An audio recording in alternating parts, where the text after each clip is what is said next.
بابەتی هۆنینەوەی کەزیەکان تەنیا لە ناو ماڵی کورد نەماوە، بەڵکو ئێستا سنوورەکانی بەزاندووە و گەیشتۆتە ناو ماڵی عەرەبەکان.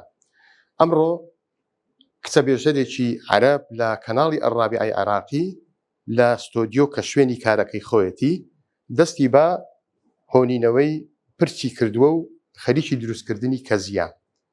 لەگەڵ دروستکردنی کەزیەکە قسە لەگەڵ ئەحمەد شەر و داعشەکانی شەکە، پێیان ئەڵێ ئەوەی ئێوە لە بەرامبەر ئەو کچە شەروانە کوردە کردوتانە هیچ پەیوەندێکی بە بابەتی سەربازی و مەیدانی نییە، بەڵکو ئەوەی کردوتانە شێواندنی جەستە و ناسنامەی ئەو شەروانە کوردەیە.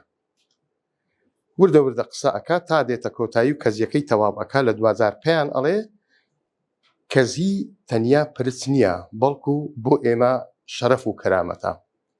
دەمەوێت ئەوتان پێ بڵێم کە هەر لە دێر زەمانەوە لە ناو کورد بابەتی کەزی شتێکی زۆر پیرۆز بووە.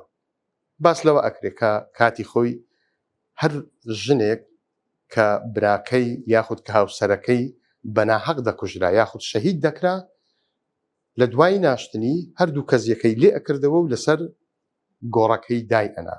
ئەوە پەیامێک بوو بۆ ئەوەی کە پێویستە تۆڵەی بەناحەق کوژرانی مێرد یان براکەی بکاتەوە. کەزی بەو شێوەیە وە لە ناو کورد.